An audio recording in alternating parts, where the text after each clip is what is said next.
Le credo est récité chaque dimanche par des millions de personnes.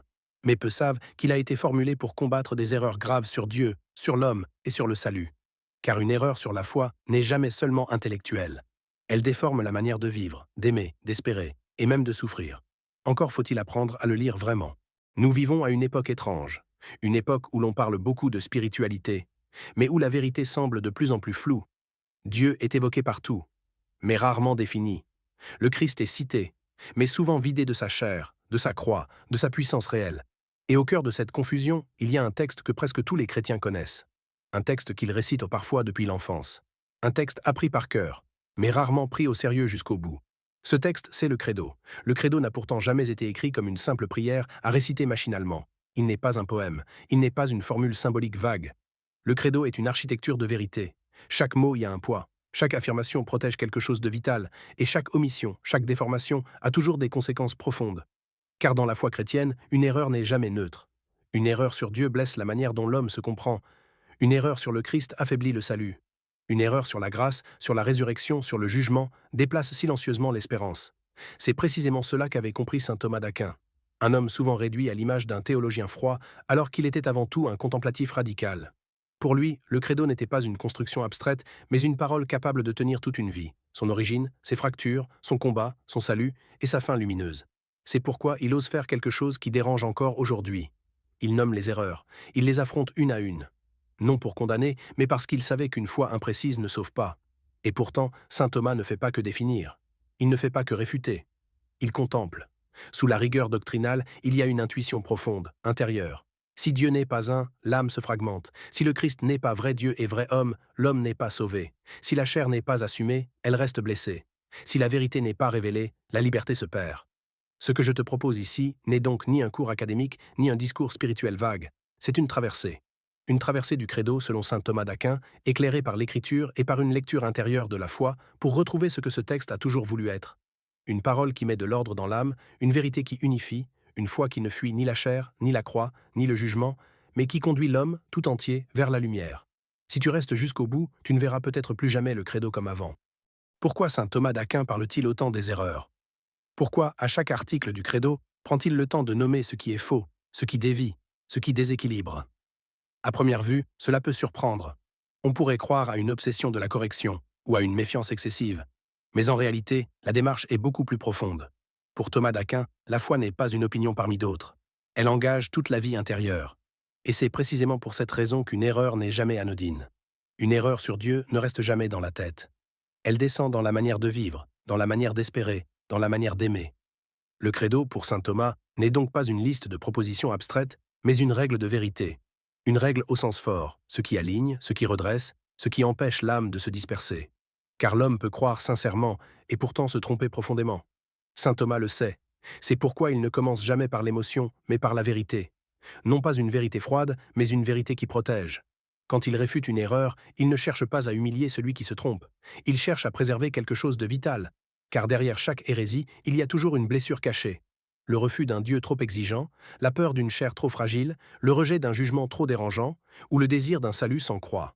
Nommer l'erreur, ce n'est donc pas condamner l'homme, c'est empêcher que la blessure ne devienne doctrine. Le credo, dans cette perspective, agit comme une boussole intérieure. Il empêche l'homme de fabriquer un Dieu à sa mesure. Il empêche de réduire le Christ à un symbole. Il empêche de transformer la grâce en automatisme. Il empêche de vider l'espérance de sa substance. C'est pour cela que saint Thomas insiste. Toute déformation du credo finit toujours par déplacer le salut. Si Dieu n'est plus vraiment un, l'âme se fragmente. Si le Christ n'est plus pleinement Dieu et pleinement homme, l'homme reste seul avec sa blessure. Si la grâce devient un simple effort moral, la fatigue prend le dessus. Si la résurrection n'est plus réelle, l'espérance se dissout. Le credo devient alors ce qu'il n'a jamais voulu être, une parole rassurante, mais inefficace. Pour saint Thomas, croire juste n'est pas une question d'orgueil intellectuel, c'est une question de vie ou de mort spirituelle. C'est pourquoi il ose dire, sans détour, que la foi a besoin de contours nets. Non pour enfermer Dieu, mais pour empêcher l'homme de se perdre. Et c'est ici que le credo révèle sa vraie nature. Il ne contraint pas la liberté, il la protège. Il n'impose pas un carcan, il trace un chemin. Un chemin qui empêche de tomber dans les excès, les raccourcis ou les illusions spirituelles. Dans les parties qui suivent, nous allons entrer dans chaque article du credo, un par un. Non comme des formules figées, mais comme des piliers. Des piliers qui soutiennent la foi, la vie intérieure et l'espérance de l'homme tout entier. Avant de parler du Christ, avant de parler de la grâce, avant même de parler du salut, le credo commence par une affirmation décisive. Je crois en un seul Dieu. Ce commencement n'est pas anodin. Pour saint Thomas, tout repose ici. Car si Dieu est mal compris, tout le reste se désorganise. La première vérité de la foi chrétienne n'est pas que Dieu agit, mais qu'il est. Un. Non pas un parmi d'autres, non pas le plus puissant dans une multitude, mais un au sens absolu. Unité de l'essence divine.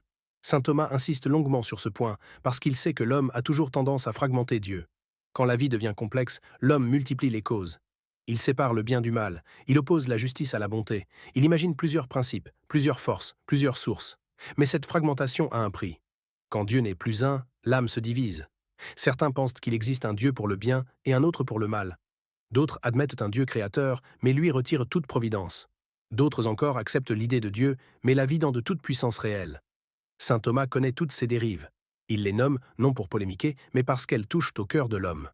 Un Dieu divisé produit une vie intérieure divisée. Si le bien ne vient pas de la même source que la justice, l'homme ne sait plus à qui se fier. Si Dieu ne gouverne pas réellement le monde, l'inquiétude s'installe. Si Dieu n'est pas tout-puissant, l'espérance se rétrécit. C'est pourquoi le credo affirme avec force « Je crois en un seul Dieu, le Père Tout-Puissant ». Cette formule ne cherche pas à écraser l'homme, elle le libère. Un seul Dieu, cela signifie que la réalité n'est pas chaotique, que le monde n'est pas livré au hasard, que le bien n'est pas un accident, que le mal n'est pas un principe égal à Dieu. Tout vient d'une seule source, tout est tenu par une seule intelligence, tout est porté par une seule volonté. Et pourtant, cette unité n'est pas une solitude. C'est ici que la foi chrétienne introduit un mystère décisif. Dieu est un, et pourtant il est relation. Saint Thomas affirme avec une précision extrême ce que le credo confesse simplement. Dieu est un en essence et trinitaire en personne. Le Père, le Fils et l'Esprit. Non pas trois dieux, non pas trois rôles successifs, mais une communion réelle, vivante, éternelle.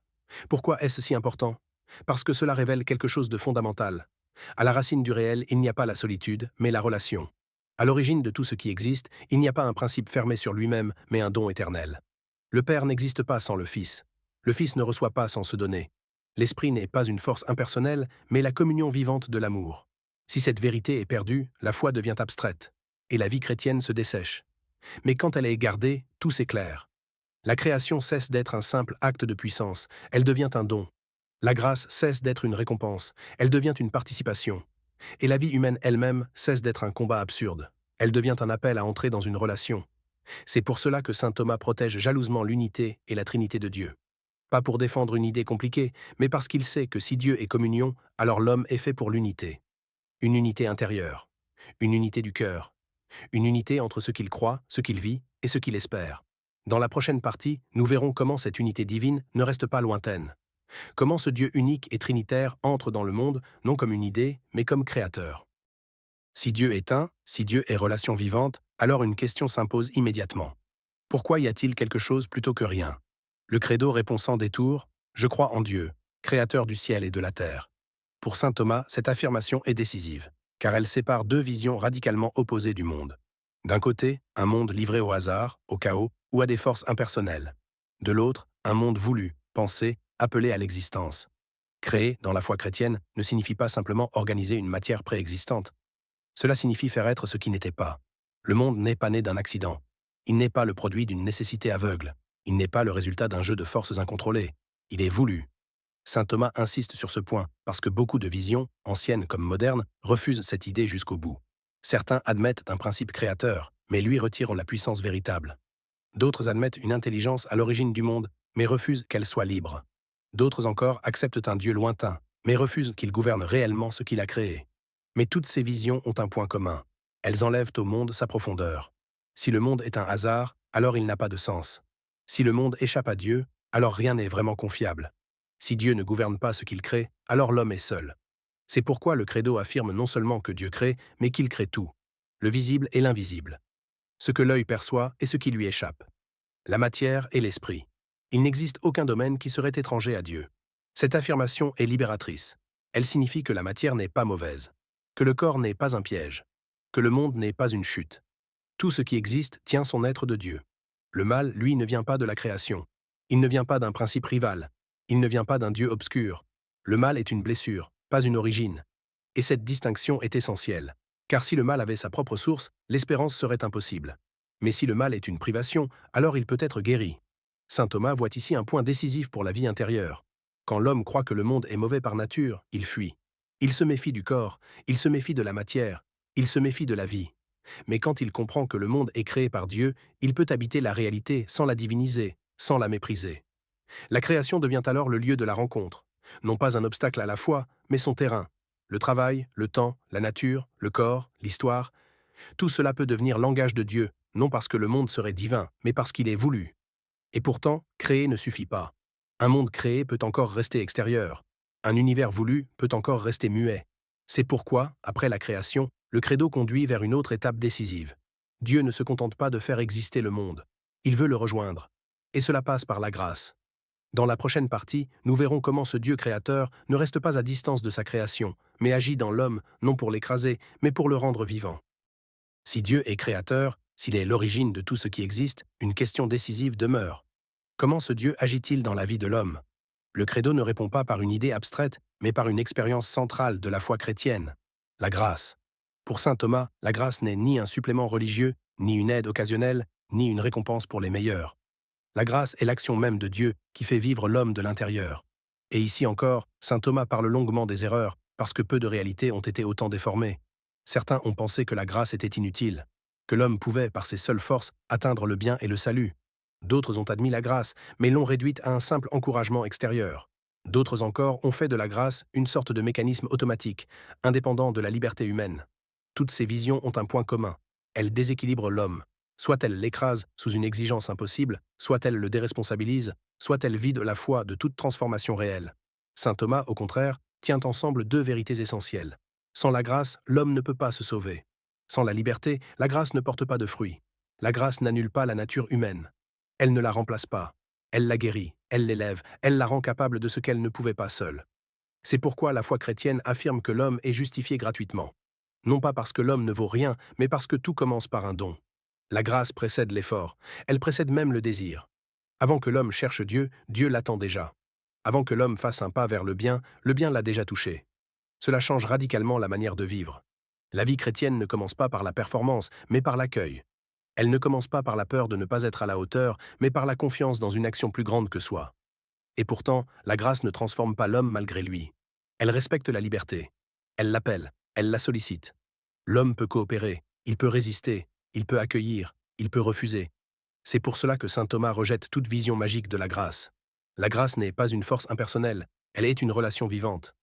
Une relation dans laquelle Dieu agit réellement et où l'homme est réellement engagé. C'est aussi pour cela que la grâce n'est jamais réservée à un groupe, à un lieu ou à une élite spirituelle.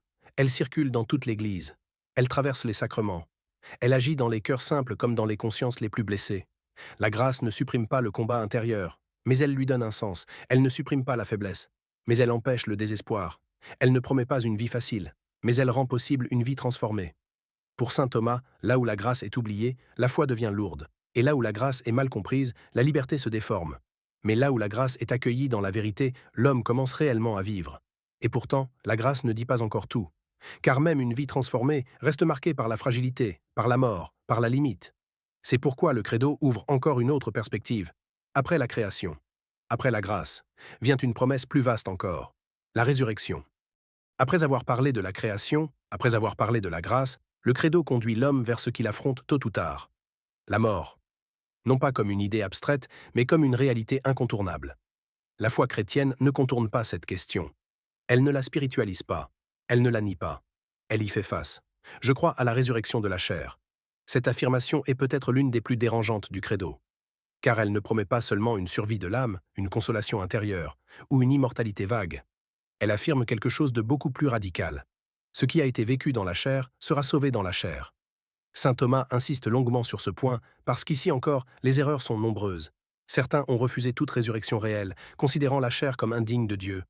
D'autres ont accepté une résurrection symbolique, purement spirituelle, dépouillée du corps. D'autres encore ont imaginé une transformation vague, sans continuité avec ce qui a été vécu. Mais pour la foi chrétienne, tout cela est insuffisant. Car si la chair n'est pas ressuscitée, alors elle n'est pas vraiment sauvée. Et si la chair n'est pas sauvée, alors l'homme ne l'est pas non plus. La résurrection affirme une vérité fondamentale. Dieu ne renonce pas à ce qu'il a créé. Il ne corrige pas son œuvre en la supprimant. Il la transfigure. Le corps n'est pas un accident. Il n'est pas une enveloppe provisoire. Il fait partie de l'identité profonde de l'homme. Ce qui a aimé, ce qui a souffert, ce qui a porté des blessures, ce qui a donné la vie, ce qui a traversé le temps, tout cela n'est pas perdu. La résurrection ne gomme pas l'histoire, elle l'accomplit. Pour saint Thomas, la continuité est essentielle.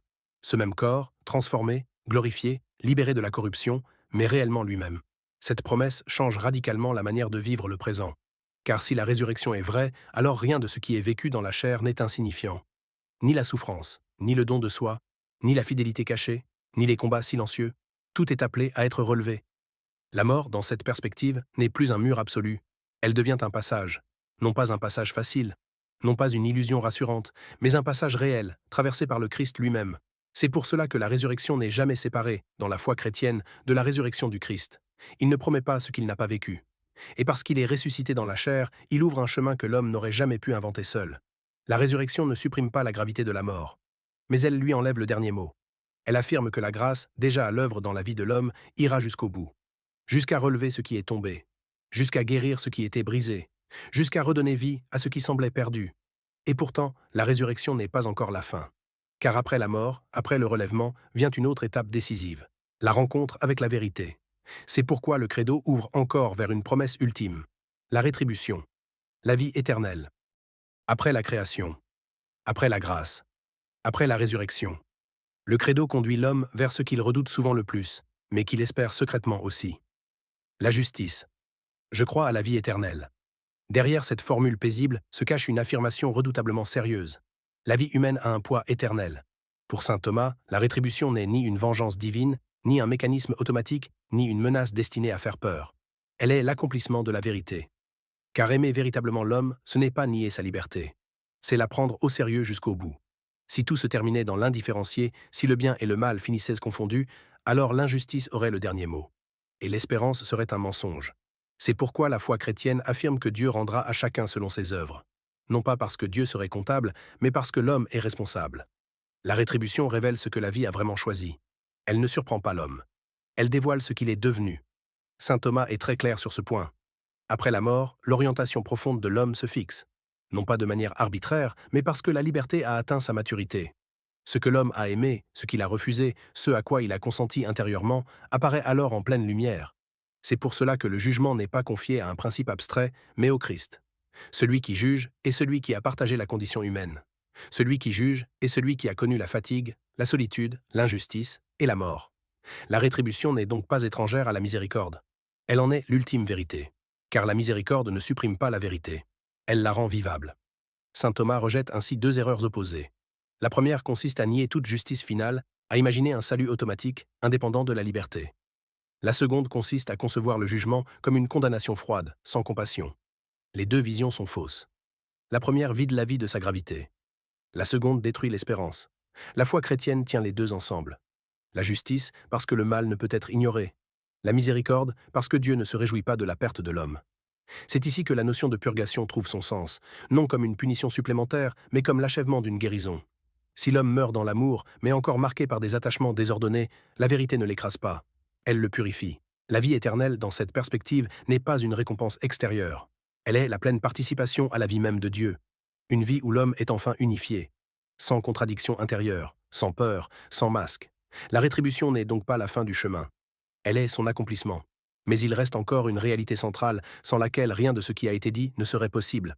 Car toute cette espérance, toute cette promesse repose sur un événement décisif. L'entrée de Dieu dans la chair. C'est pourquoi le credo ne s'arrête pas à Dieu en lui-même, ni à ses œuvres. Il conduit vers le centre, le Christ. Après avoir parlé de Dieu, de la création, de la grâce, de la résurrection et de la vie éternelle, le credo conduit vers son centre brûlant. Je crois en Jésus-Christ. Tout ce qui précède y conduit. Tout ce qui suit en découle. Car pour saint Thomas, le christianisme ne repose pas d'abord sur une morale, ni sur une vision du monde, ni même sur une sagesse religieuse. Il repose sur un événement. Dieu est entré dans la chair. Cette affirmation est si radicale qu'elle a toujours provoqué des résistances. Certaines erreurs ont voulu protéger la transcendance de Dieu en niant qu'il soit vraiment devenu homme. D'autres ont voulu préserver l'humanité du Christ en niant qu'il soit vraiment Dieu. Mais pour saint Thomas, toutes ces tentatives échouent au même endroit. Elles enlèvent quelque chose au salut. Si le Christ n'est pas vraiment Dieu, alors Dieu n'a pas réellement rejoint l'homme. Et si le Christ n'est pas vraiment homme, alors l'homme n'est pas réellement sauvé. C'est pourquoi la foi chrétienne tient ensemble ces deux affirmations, sans les confondre, sans les séparer. Jésus-Christ est vrai Dieu et vrai homme. Non pas à moitié, non pas en apparence, non pas symboliquement, réellement. Il a une chair réelle, une âme humaine réelle, une intelligence humaine réelle, une volonté humaine réelle. Et en même temps, il est le Fils éternel du Père. Ce point est décisif, car ce que le Christ n'assume pas, il ne le guérit pas. S'il n'avait pas connu la fatigue resterait sans salut. S'il n'avait pas connu l'angoisse resterait sans réponse. S'il n'avait pas connu la mort garderait son pouvoir. Mais en assumant pleinement la condition humaine, le Christ ne la supprime pas. Il la traverse. Pour saint Thomas, l'incarnation n'est pas une parenthèse. C'est le centre de l'histoire. En Jésus-Christ, Dieu ne parle plus seulement à l'homme. Il vit comme un homme. Il apprend. Il obéit. Il souffre. Il aime. Il donne sa vie. Et c'est précisément là que le salut commence à devenir visible. Non comme une idée abstraite, mais comme une existence offerte. Le credo insiste alors sur des réalités très concrètes. Il est né. Il a souffert. Il est mort. Ces mots sont volontairement bruts, parce que le salut n'est pas une illusion spirituelle. Il passe par la chair, par le sang, par la croix. Saint Thomas sait que beaucoup préféreraient un Christ glorieux sans passion, un salut sans scandale, une rédemption sans souffrance. Mais un tel salut ne toucherait pas la réalité humaine. La croix n'est pas un accident de parcours. Elle révèle jusqu'où va l'amour. En Jésus-Christ, Dieu ne reste pas spectateur de la souffrance humaine.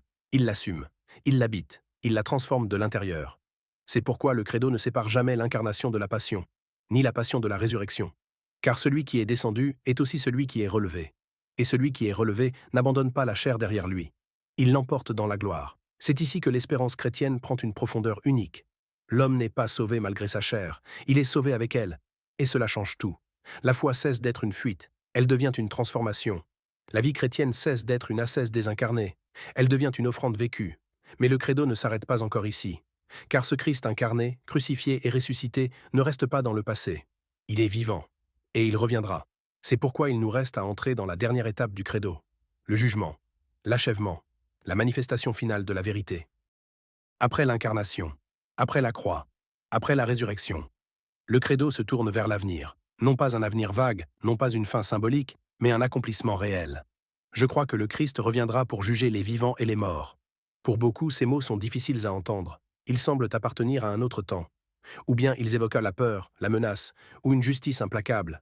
Mais pour saint Thomas, le jugement dernier n'est ni une terreur finale, ni une revanche divine. Il est la manifestation totale de la vérité. Car tant que l'histoire se déroule, beaucoup de choses restent cachées. Le bien est souvent silencieux.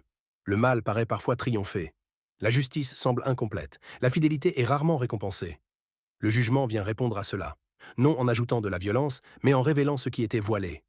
Le Christ revient, non comme victime, non comme accusé, mais comme juge. Et ce détail change tout. Car celui qui juge est celui qui a été jugé. Celui qui juge est celui qui a été condamné injustement. Celui qui juge est celui qui a donné sa vie pour ceux qu'il juge. Le jugement n'est donc pas étranger à l'amour, il en est la vérité ultime. Saint Thomas insiste sur ce point. Le jugement ne détruit pas la liberté humaine, il la confirme. Toute une vie est une orientation, une manière d'aimer, une manière de refuser ou d'accueillir la vérité. Au jour du jugement, rien n'est imposé. Tout est révélé. L'homme voit enfin ce qu'il a réellement choisi. C'est pour cela que le jugement est à la fois redoutable et juste. Il est redoutable parce qu'il n'y a plus de masque. Il est juste parce que Dieu ne demande rien qu'il n'ait lui-même vécu. La foi chrétienne ne promet pas que tout se vaudra. Mais elle ne dit pas non plus que tout est perdu d'avance.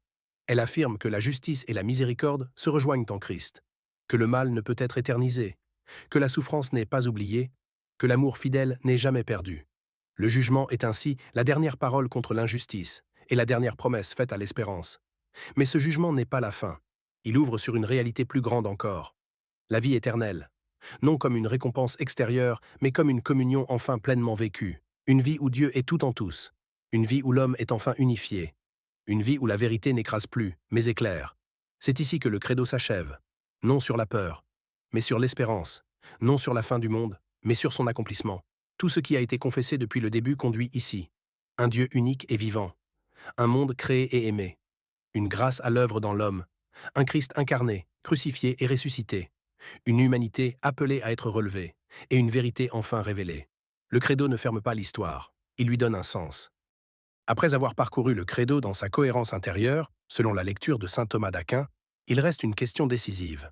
Le credo est-il vraiment biblique? Est-il une construction doctrinale tardive, ou bien l'expression fidèle de ce que révèle l'Écriture? La réponse est claire. Le credo ne remplace pas la Bible.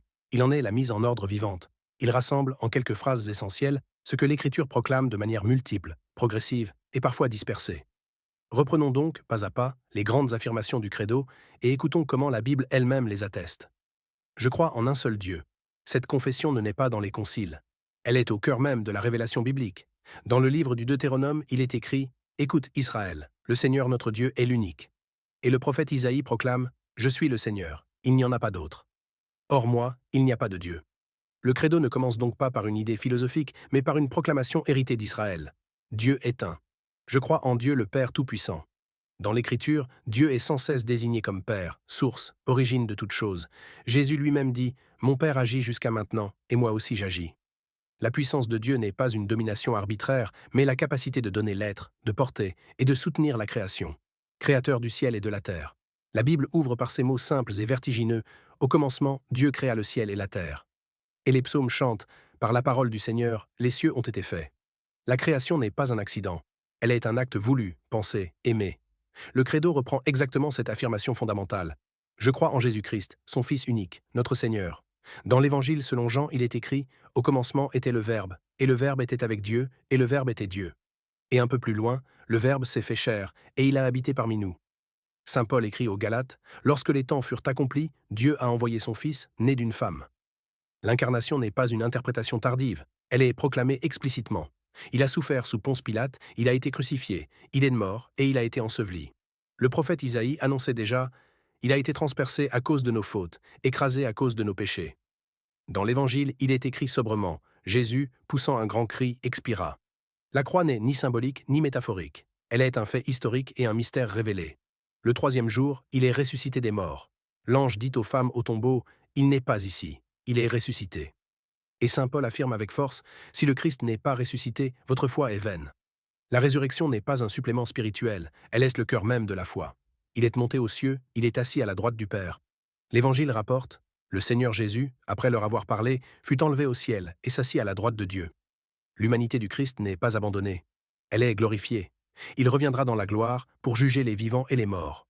Jésus lui-même annonce « Le Fils de l'homme viendra dans sa gloire et tous les anges avec lui. » Et saint Pierre affirme « Il est celui qui a été établi juge des vivants et des morts. » Le jugement n'est pas une invention tardive.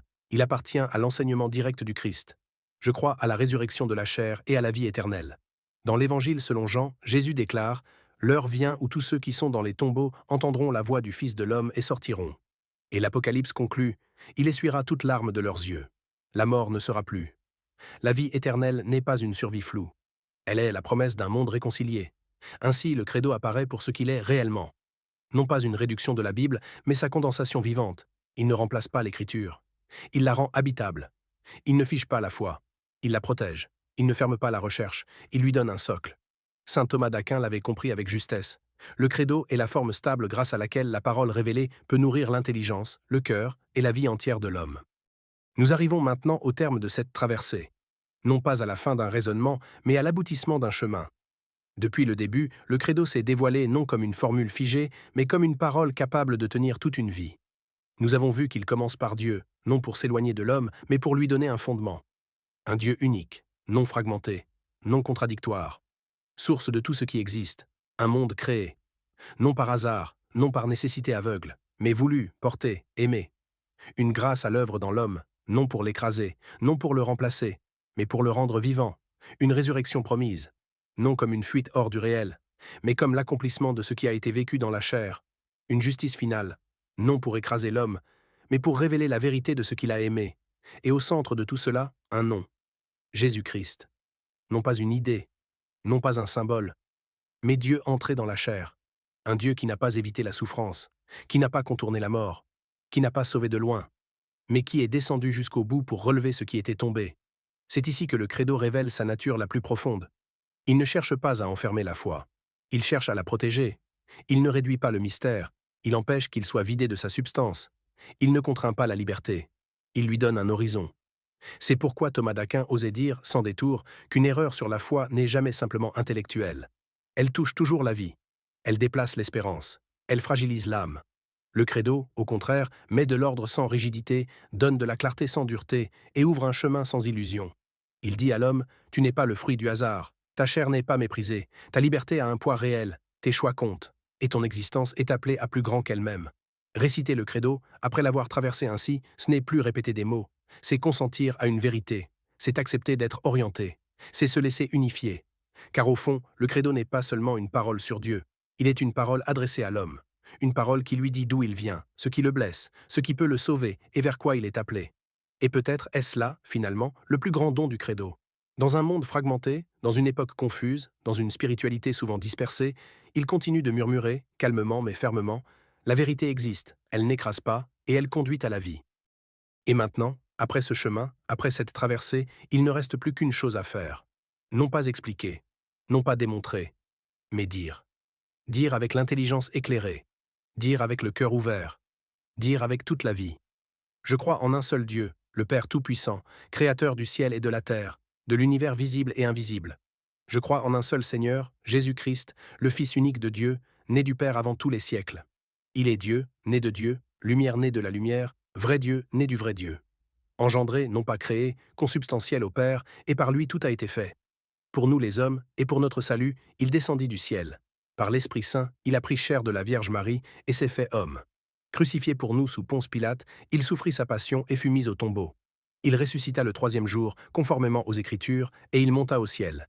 Il est assis à la droite du Père. Il reviendra dans la gloire pour juger les vivants et les morts. Et son règne n'aura pas de fin. Je crois en l'Esprit Saint, qui est Seigneur et qui donne la vie. Il procède du Père et du Fils. Avec le Père et le Fils, il reçoit même adoration et même gloire. Il a parlé par les prophètes. Je crois en l'Église, une, sainte, catholique et apostolique. Je reconnais un seul baptême pour le pardon des péchés. J'attends la résurrection des morts et la vie du monde à venir. Amen. Si ce credo t'a parlé, si une phrase a résonné plus fort que les autres, si quelque chose s'est éclairé, ou même déplacé en toi, prends un instant. Tu peux simplement l'écrire en commentaire. Un mot, une ligne, ou même juste « Amen ». Si tu as des questions, des résistances ou le désir d'aller plus loin dans la compréhension de la foi, n'hésite pas à les partager. Ce chemin ne se fait pas seul. Si cette vidéo t'a aidé, tu peux la liker, la partager à quelqu'un qui cherche, sans toujours savoir comment nommer ce qu'il cherche. Et si tu veux continuer cette exploration, abonne-toi. D'autres enseignements viendront, dans le même esprit. Clarifier sans appauvrir, approfondir sans enfermer, chercher la vérité pour qu'elle devienne vivable. Merci d'avoir pris ce temps. Soyez bénis les frères dans la paix du Christ. Qu'il vous fortifie, qu'il soit bienveillant dans vos vies et que sa lumière divine éclaire ton esprit et bénisse ta famille au centuple. Amen.